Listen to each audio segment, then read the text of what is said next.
Hello everyone, tickle your taste buds. I'm here with some flavors from Pakistan again, and today I'm going to make a very special mutton gravy with a little twist. And this is really interesting, very simple recipe, very easy to make, and it tastes really nice. With you can have it with simple bread or pita bread or naan or loaf or roti as we call it. So this is something very nice. You will find the taste a lot different than normal mutton gravy that you make. A little twist I have added to it. Let's see what that twist is. Let's see how we make it. The first step that you have to take in order to make this yummy mutton gravy is that you have to tenderize your mutton and tenderize it as much as you like. And for that, what I did was I took a clay container and I put my mutton that was almost 0.75 kg in that container, in that clay pot, and I put in some water and I put it on the stove before my breakfast. Before even I started working in the kitchen for breakfast, I put it on the stove, and I knew that my breakfast and everything stuff is going to take almost 2 hours, so 2.5 hours. My mutton will also be tenderized by that time, and I also will have some mutton stock ready. So I saved my time and effort that way. I put it on the stove and I covered it. As you can see in this clay pot now, my mutton is ready. It's cooked with some gravy in it. What I do is I separate the gravy and the mutton now, and you can also use a pressure cooker for it. Because if you're used to doing that, you can easily do that. In a pressure cooker, 10 to 15 minutes, your mutton will get tenderized and you also will have your stock ready. So you can do that as well. So it depends. I'm just telling you the way I did it. So after that, I keep the mutton stock ready with me separately. I take the mutton out and I put some oil in my wok, as you can see in the image, and I make the mutton a little brown, give it a brown color, fry it in oil a bit. So I have my mutton, browned mutton, fried mutton ready with me.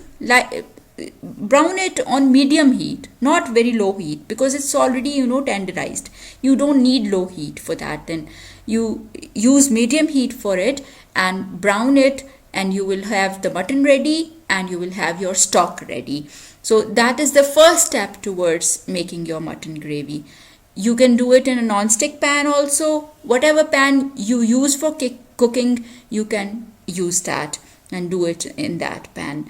I normally don't use non-stick at all because non-stick is carcinogenic. Once that it starts wearing off even a bit, it becomes carcinogenic. So I don't use non-stick at all. It depends upon you. It's your choice. So brown the mutton and get the mutton stock ready. That's the first step towards making your mutton gravy. Once you're done with that, it's going to take very little time then. So in the image here, you can see I have the mutton stock ready in my clay pot. I have the brown mutton ready in my dish, and now I have displayed which ingredients we need. We need some green chilies. You can see them lying with the mutton. 4-5 I have taken. And we will need some onions, quite a lot of them. There are 6 onions that I have taken here, and some garlic. And we need some coriander, green coriander that you can see lying in a pot here. And then you are going to need some spices as well. You can see salt here in the center of my plate.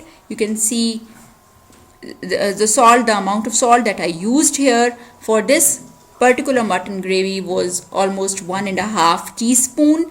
Then I use some red chilies also for it, red chilies, almost 2 to 2.5 teaspoons of red chilies, then ground powdered coriander. I used 1 to 1.5 teaspoon of ground powder coriander, and then I used black cumin seeds, less than 1 teaspoon of black cumin seeds, then turmeric powder, half a teaspoon of turmeric powder, and I also used a bit of ground powdered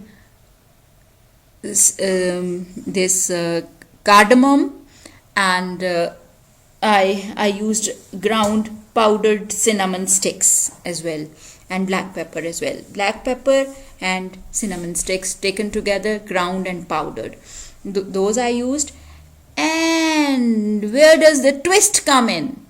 Oh, the twist comes with the spice that I'm going to tell you about now. And that spice is fennel seeds. Fennel seeds, but you cannot see the fennel seeds in the image.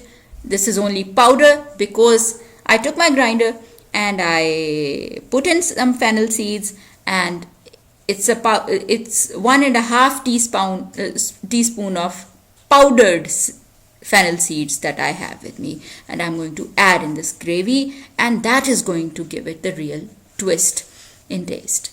So you can see now I have ground the garlic as well. It's done. I have chopped the onions and I have chopped the green chilies. All these things are done. You can see all the ingredients.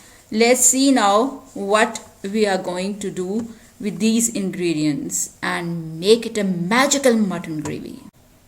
So we had the mutton ready and the mutton stock ready with us. The fried or brown mutton we had taken out of the wok or the cooking pot that you're cooking in.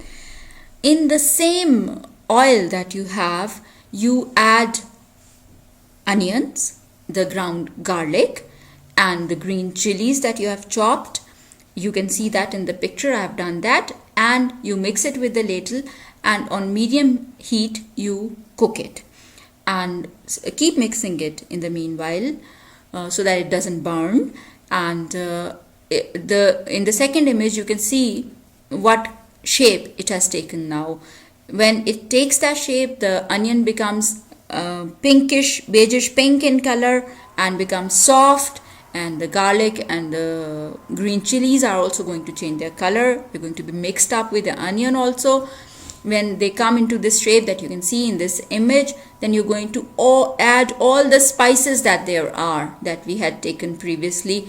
And those spices again I will mention to you: half a teaspoon of turmeric, 1.5 teaspoon of salt, 2 teaspoons of green chili powder, 3/4 teaspoon of black cumin seeds, 1 teaspoon of mixed together ground and powdered cardamom sticks and black pepper,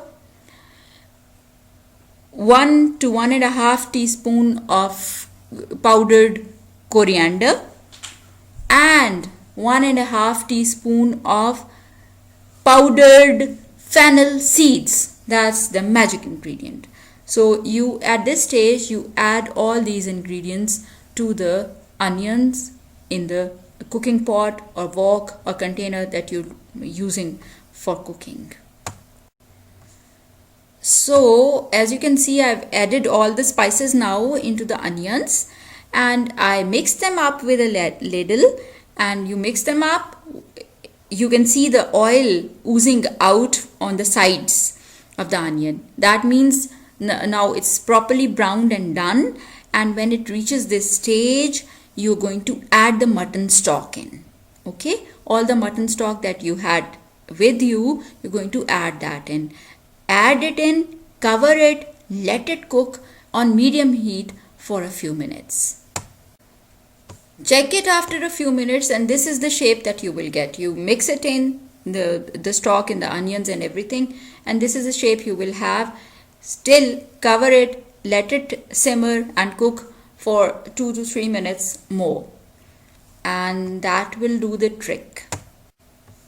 So after 2-3 minutes you take the lid off and you will have the gravy cooked then, and you will add all the mutton, the fried mutton that you had with you, to the gravy then. Add it to the gravy. It will be, as you can see in the first image on the left hand side, it will be like that. It will be looking like that, and then you cover it, put the lid on, and let it cook. Also add the green coriander to it. Let it cook for a few more minutes, 5 to 7 minutes, and then you will have this shape or color to it, as you can see in the image.